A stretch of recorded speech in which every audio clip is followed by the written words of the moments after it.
Hello YouTube, this is Pastor Green. Today we're going to be doing another Bible study. Today we're going to do Genesis chapter 10.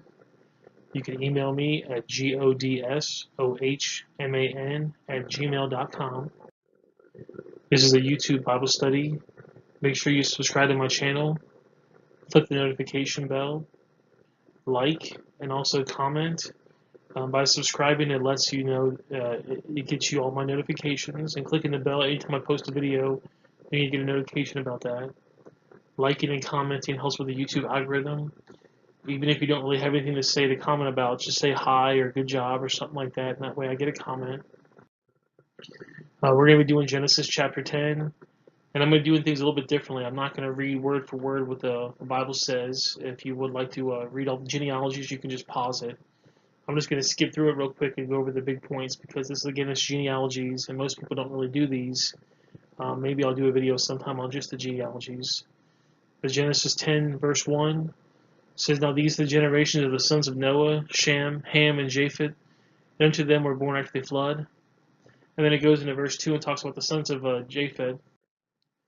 And then verse 6 it talks about the sons of Ham. And if you skip down to 8, it talks about, "And Cush begot Nimrod, and he became a mighty one in the earth. And he was a mighty hunter before the Lord. Wherefore it is said, even as Nimrod, the mighty hunter before the Lord. And in the beginning of his kingdom was Babel." And it's really interesting because everybody's heard of the Tower of Babel. People were trying to build some type of a structure to get all the way up to heaven. And God told everybody to spread out and multiply and replenish the earth. And these people just stuck to here at Babel. And so, of course, God confused their languages to force them to spread out. And that's why when people say, "Oh, you're a Nimrod" or something like that, it's kind of a bad thing because Nimrod did the opposite of what God wanted him to do, and he built a castle here in Babel. And if you go down to verse 11, it said, "And out of the land went forth Asur, and he built a Nineveh." In the book of Jonah, we talk about the city of Nineveh and how he went there to preach to them. And if you go down, it talks about different genealogies as well. And then it says in chapter 18 that the Canaanites spread about. Canaanite is a big group in the Bible that we're going to read when we get further on into Genesis. And then 19 it says, and Gaza as thou goes into Sodom and Gomorrah. Again, Sodom and Gomorrah is a very, very big place in the Bible. We get talked about once we get into Abraham and Lot. And then 21 it says, "Unto Shem as the father of all children of Eber, the brother of Japheth the elder." So it says right here that Japheth was the oldest of Shem, Ham, and Japheth. So Japheth was the oldest, but they always put Shem, Ham, and Japheth in that order. I don't exactly know why, but and Japheth's the elder, and then one of Shem's kid is a guy named Arphaxad. And it says in verse 24, "And Arphaxad begot Selah, and Selah begot Eber." And then it gets really interesting. In 25 it says, "And unto Eber were born two sons, and the names of one was Peleg, and in his days the earth was divided, and his brother's name was Joktan." So you wonder why all of a sudden to talk about these two guys, and what does Peleg mean? It says, "For in his days this earth was divided." So again, Genesis 10:25 says, "And unto Eber were born two sons. The name of the one was Peleg, for in his days the earth was divided, and his brother was named Joktan."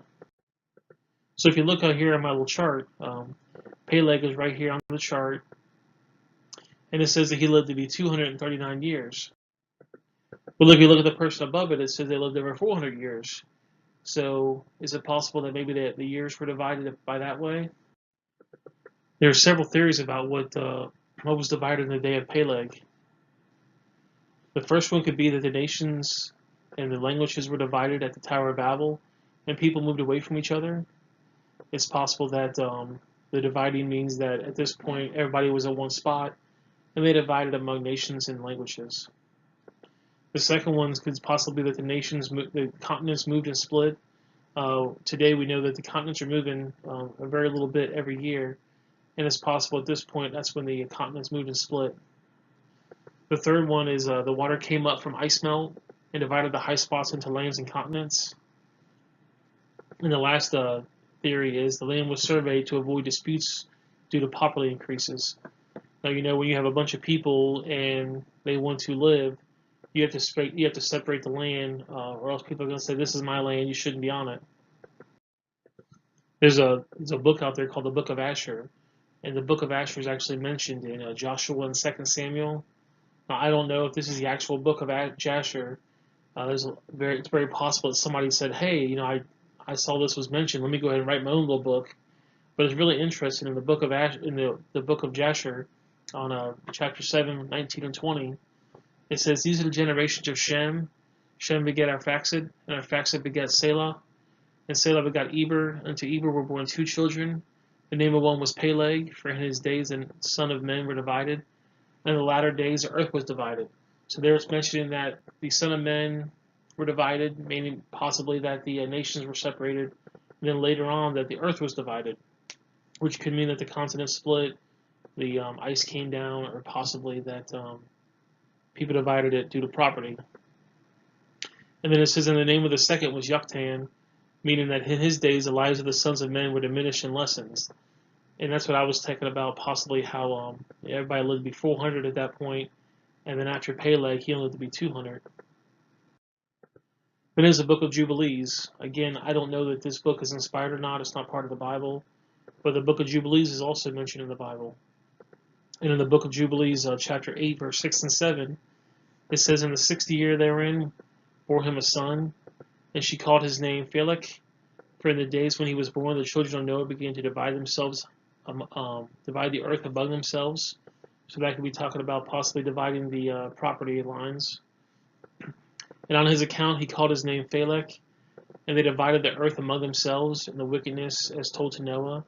So this is kind of mentioning that they might have divided the property lines. That way people knew which property they was or wasn't theirs. And this right here is from Merrill Earth Science, and it talks about how when ice melts, it's going to fill in all the low places. So the ice is going to melt, and it's going to fill in certain areas, and that's going to cause different ravines and different types of continents and things like that. The melting ice would make the oceans deeper and wider and also colder. So the continental shelf, if you look at the continents, there's always a continental shelf. There's a place inside the water where it just all of a sudden drops off. If you look right here, you can see the post-flood beach, and right there is Europe.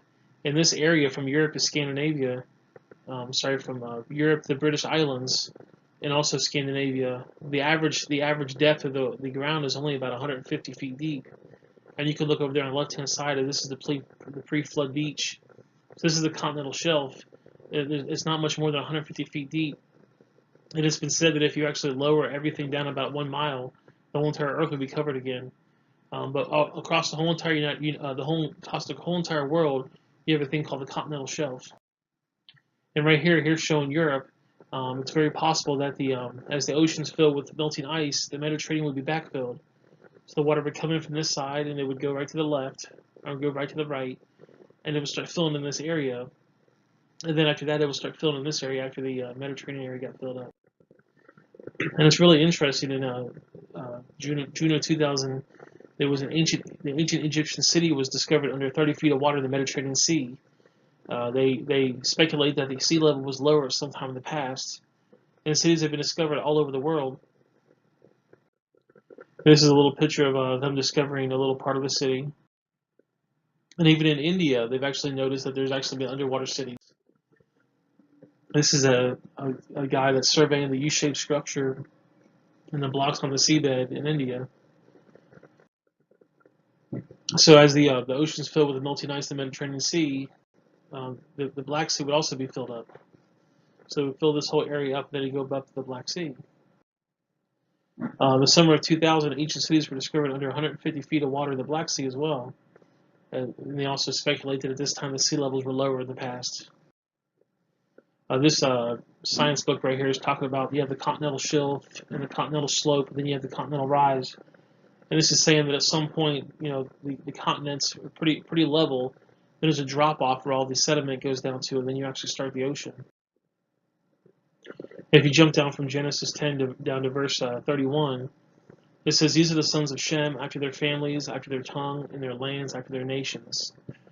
And these are the families of the sons of Noah after their generations in their nations. And by these were the nations divided in the earth after the flood." So it's talking about right here that the different families were separated by their tongues and their lands and their nations. So it's very possible that all of Shem's kids, all of Ham's kids, and all of Japheth's kids all spread out. And if you watch my last video, Genesis 9, it shows you where the different lineages of different skin colors of people, different races actually spread out across the world. And then in 32, it talks about by these were the nations were divided in the earth after the flood. So it's basically saying after the flood, people started spreading out. There's actually a great book about the flood from a creationist perspective. It's called After the Flood by Bill Cooper. And again, I want to appreciate you guys following me. We're going to be doing a Bible study chapter 11 here in a couple of days to a week. Again, make sure you subscribe to my channel. If you have my channel maximized, where all you can see is my video, down in the bottom right corner, there's going to be a little subscribe button. If it's not maximized, you can just click the subscribe button on the bottom of the page. Make sure you click the notification bell. That way you get updates whenever I post a new video. Always like and comment, because that'll actually help with the YouTube algorithm. It lets YouTube know that people are watching my program and it's actually getting some views, and it's also getting people interested in it. So click the like button and comment, even if it's something simple like hi, how you doing, good job, whatever. As long as I have a comment, that'll help me out a lot. And again, I appreciate you guys doing Bible studies with me, and have a great day.